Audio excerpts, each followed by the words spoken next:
ಒಂದು ಹೆಣ್ಣು. ಏನಂತೆ? ಸತ್ಯ ಮಹಿಷಿ, ಸತ್ಯ. ನಿಮ್ಮ ಅಣ್ಣನನ್ನು ಸಂಹರಿಸದಂತೆ ದೇವತೆಗಳೆಲ್ಲ ಸೇರಿ ಅಪೂರ್ವ ಸೌಂದರ್ಯವತಿಯಾದ ಹೆಣ್ಣೊಂದನ್ನು ಸೃಷ್ಟಿಸಿ ಅದಕ್ಕೆ ತಮ್ಮ ಶಕ್ತಿಗಳನ್ನೆಲ್ಲ ಧಾರೆ ಎರೆದು ಯುದ್ಧಕ್ಕೆ ಕಳಿಸಿದ್ರು. ಆ ತ್ರಿಪುರ ಸುಂದರಿಯೇ ನಿಮ್ಮ ಅಣ್ಣ ಮಹಿಷಾಸುರನ್ನು ಸಂಹರಿಸಿದ್ರು. ನನ್ನ ಅಣ್ಣನಿಗೆ ಸಾವು ತಂದ ಆ ದೇವತೆಗಳನ್ನೆಲ್ಲ ನಾಶ ಮಾಡದಿದ್ದರೆ ನಾನು ಮಹಿಷಿಯೇ ಅಲ್ಲ. ತಕ್ಕ ಸಿದ್ಧತೆಗಳಿಲ್ಲದೆ ವೈರಿಗಳನ್ನು ಎದುರಿಸುವುದು ಬೇಡ ಎನ್ನುತ್ತಿದ್ದೇನೆ. ಏನದು ತಕ್ಕ ಸಿದ್ಧತೆ?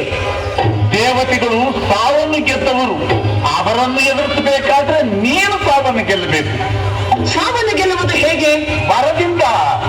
ನೀನು ಮೊದಲು ಸೃಷ್ಟಿಕರ್ತನನ್ನು ಕುರಿತು ತಪಸ್ಸು ಮಾಡಿ ಸಾವಿರದಂತೆ ವರವನ್ನು ಪಟ್ಟಕು. ಆಗ ಸುರರು ಸುಲಭವಾಗಿ ನಿನ್ನ ಸೇವಕರಾಗುವುದು. ನಿಜ. ಮೊದಲು ತಪಸ್ಸು, ಆನಂತರ ಶತ್ರು ನಾಶ. ಓಂ ನಮೋ ಬ್ರಹ್ಮದೇವಾಯ ನಮಃ. ಓಂ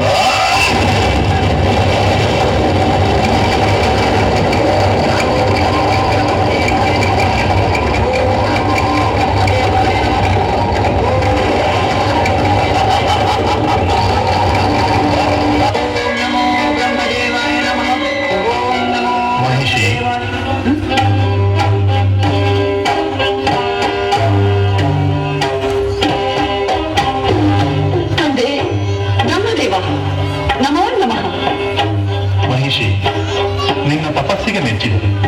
ಬೇಕಾದ ವರವನ್ನು ಕೇಳು. ಬ್ರಹ್ಮದೇವ, ನನಗೆ ಸಾವಿಲ್ಲದಂತೆ ಅನುಗ್ರಹಿಸು. ಮಹಿಷಿ, ಹುಟ್ಟು ಸಾವು ಬಾಳಿನ ಎರಡು ಮನೆಗಳು. ಅವು ಒಂದನ್ನು ಬಿಟ್ಟು ಒಂದು ಇರುವುದಿಲ್ಲ. ಹುಟ್ಟಿದ ಮೇಲೆ ಸಾಯಲೇಬೇಕು. ಇದನ್ನು ಬಿಟ್ಟು ಮತ್ತೇನನ್ನಾದರೂ ಕೇಳು. ಹಾಗಾದ್ರೆ ಹರಿಹರನ ಸಮಾಗಮದಿಂದ ಬಾಲಕನೊಬ್ಬ ಜನಿಸಿ ಆ ಬಾಲಕನಿಂದಲೇ ನನ್ನ ಸಂಹಾರವಾಗಬೇಕು.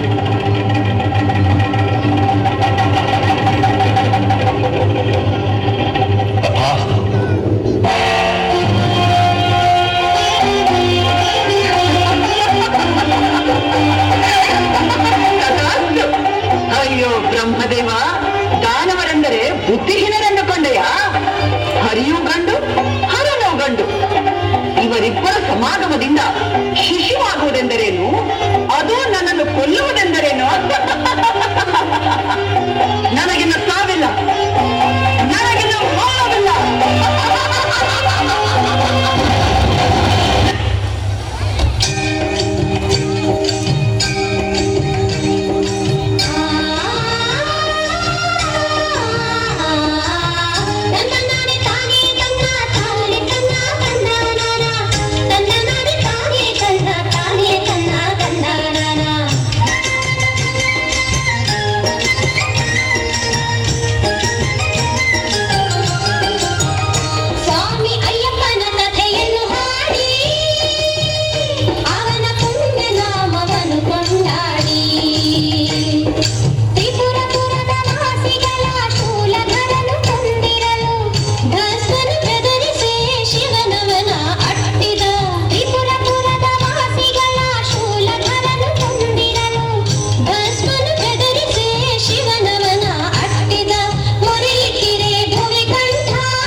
ಮಹಿಷಿ ಬ್ರಹ್ಮನಿಂದ ವರ ಪಡೆದು ಬಂದಿದ್ದಾಳೆ.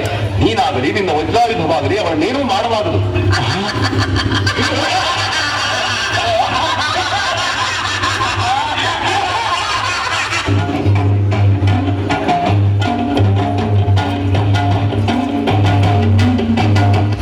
ಹರಿ ರಕ್ಷಿಸು ದಯ ನೋಡಿ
ಹೆಣ್ಣಿನ ಶಿಶುವೋ ಏನೋ ಅದನ್ನೇಕೆ ಮುಟ್ಟುತ್ತೀರಿ? ಅಯ್ಯೋ, ಈ ಮಗುವಿನ ಮುಖ ನೋಡುತ್ತಿದ್ದರೆ ನನಗೆ ವಾತ್ಸಲ್ಯ ಉಕ್ಕಿ ಬರುತ್ತಿದೆ. ಮುಟ್ಟಬೇಡಿ ಪ್ರಭು. ಮಹಾರಾಜ, ಈ ಮಗುವಿಗಾಗಿ ಏಕೆ ಇಷ್ಟು ಚಿಂತಿಸುತ್ತಿರುವೆ? ಋಷಿವರ್ಯ, ಈ ಮಗು ತಮ್ಮದೇ? ಅಲ್ಲ ಮಹಾರಾಜ, ನಿನ್ನ ಪೂಜೆಗೆ ಮೆಚ್ಚಿ ದೇವರು ಕರುಣಿಸಿರುವ ದಿವ್ಯ ಫಲವೇ ಈ ಮಗು. ಇದನ್ನು ಅರಮನೆಗೆ ತೆಗೆದುಕೊಂಡು ಹೋಗು. ಕತ್ತಲಾಗಿರುವ ನಿನ್ನ ಅರಮನೆಯು ಮನಸ್ಸು ಬೆಳಕಾಗುವುದು, ನಿನಗೆ ಶುಭವಾಗುವುದು. ಇವನಿಗೆ 12 ವರ್ಷಗಳಾದ ನಂತರ ಜಗತ್ತಿಗೆ ಇವನ ಮಹಿಮೆ ತಿಳಿಯುವುದು.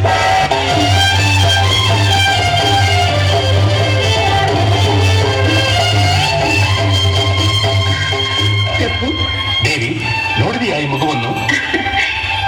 ಯಾರದೇ ಮಗು? ನಮ್ಮದೇ. ಬೇಟೆಗಾಗಿ ಹೋಗಿದ್ದ ನನಗೆ ಆ ದೇವರು ಕೊಟ್ಟ ಪ್ರಸಾದ, ಮಕ್ಕಳಿಲ್ಲದ ನಮಗೆ ಆ ಹರಿಹರರು ಕೊಟ್ಟ ವರ. ಎಷ್ಟು ಮುದ್ದಾಗಿದೆ. ಈ ಮಗು ಉತ್ತರಾ ನಕ್ಷತ್ರದಲ್ಲಿ ಜನಿಸಿರುವುದರಿಂದ ಲೋಕ ವಿಖ್ಯಾತನಾಗುತ್ತಾನೆ. ಹುಟ್ಟುವಾಗಲೇ ಕೊರಳಲ್ಲಿ ದಿವ್ಯವಾದ ಮಣಿ ಇರುವುದರಿಂದ ಇವನಿಗೆ ಮಣಿಕಂಠ ಎಂದು ಹೆಸರಿದೆ. ಶುಭವಾಗುವುದು. ಮಣಿಕಂಠ. ಮಣಿಕಂಠ. ಆಹಾ, ಮಣಿಕಂಠ ದಿವ್ಯವಾದ ಹೆಸರು.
ಗುರುಗಳೇ, ಮಕ್ಕಳಿಬ್ಬರ ವಿದ್ಯಾಭ್ಯಾಸ ಮುಗಿಯಿತು.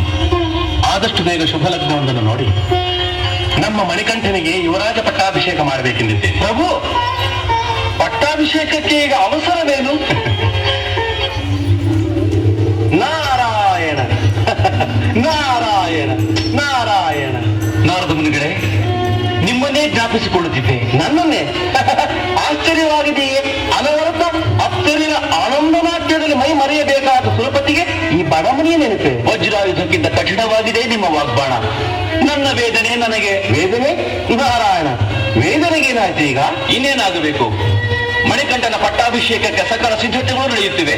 ಅದು ಸಾಲದೇನು? ನಾರಾಯಣ, ರಾಕ್ಷಸರ ಸಂಹಾರಕ್ಕಾಗಿ ಹುಟ್ಟಿದ ಶ್ರೀರಾಮಚಂದ್ರನಿಗೆ ಪಟ್ಟಾಭಿಷೇಕವಾಯ್ತೇನು? ಇಲ್ಲ.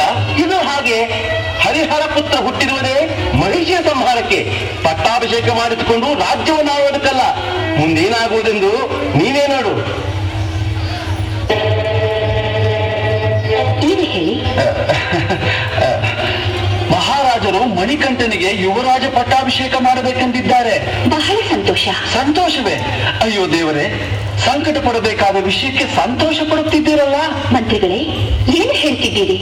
ಸತ್ಯವನ್ನು ತಾಯಿ, ಅಪ್ರಿಯವಾದ ಸತ್ಯುಗ್ರಾಜ್ಯವನ್ನು ಆಳಬೇಕಾಗಿರುವವನು ತಮ್ಮ ಸ್ವಂತ ಮಗನಲ್ಲವೇ? ಹೆತ್ತ ಮಗನಿಗೆ ತುತ್ತು ಅನ್ನ ಕೊಡದೆ ಎತ್ತಲಿಂದಲೋ ಬಂದವನನ್ನು ಎತ್ತಿ ಮುದ್ದಾಡುವ ತಾಯಿ ಎಲ್ಲಾದರೂ ಉಂಟೆ? ತಮ್ಮ ಮಗನಿಗೆ ಅನ್ಯಾಯ ಮಾಡಬೇಡಿ, ಇದೇ ನನ್ನ ಹಿತವಚನ. ಅದು ಸರಿ, ಮಣಿಕಂಠನ ಪಟ್ಟಾಭಿಷೇಕವನ್ನು ಹೇಗೆ ತಡೆಯುವುದು? ಅದಕ್ಕೆ ನಾನಿಲ್ಲವೇ? ನಾನು ಹೇಳಿದಷ್ಟು ನೀವು ಮಾಡಿದರೆ ಸಾಕು. ಏನು?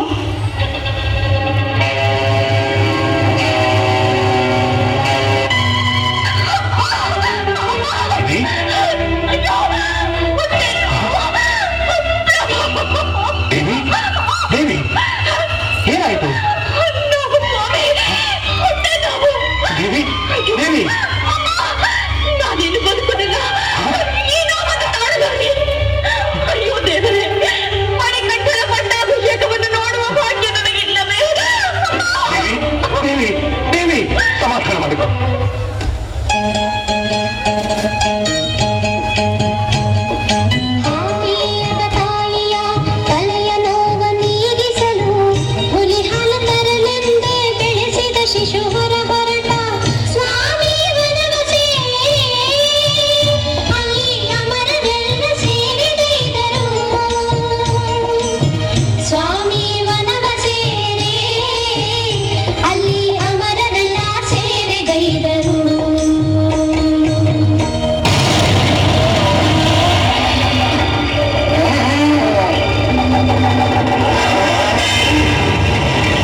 ದೇವತೆಗಳ ಕೆಲಸವಾಯಿತು. ಹುಲಿಯನ್ನು ಹುಡುಕಿಕೊಂಡು ಬಂದ ನಿನ್ನ ಕೆಲಸ ಹಾಗೇ ಉಳಿದಿದೆ. ಈಗ ನಾನೇ ಹೆಣ್ಣು ಹುಲಿಯಾಗುತ್ತೇನೆ. ಅರಮನೆಗೆ ಕರೆದುಕೊಂಡು ಹೋಗು. ನನಗೂ ನಿನ್ನ ಸೇವಾ ಭಾಗ್ಯ ದೊರೆತಂತಾಗಲಿ. ನಾರಾಯಣ ನಾರಾಯಣ.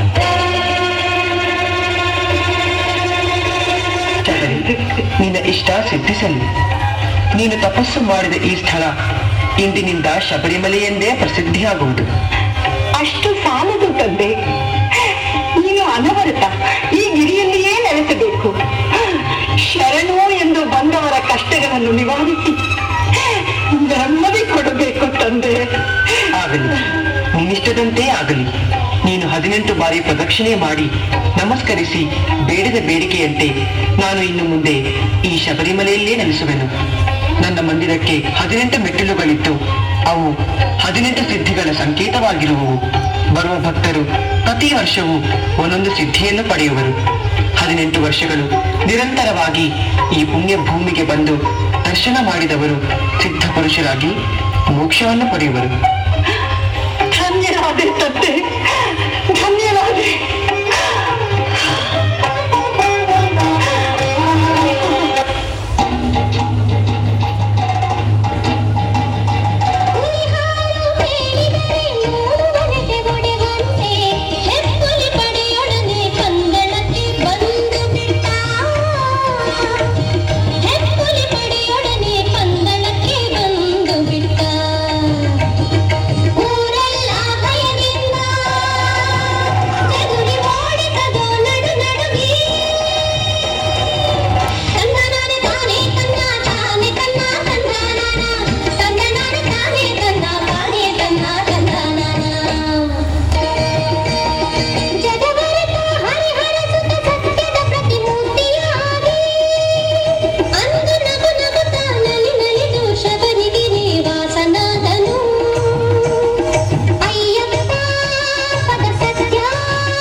ಪರಿಮಳ ಮಳೆಯಲ್ಲಿ ಏನು ಪರಿಮಳ ಇಲ್ಲಿ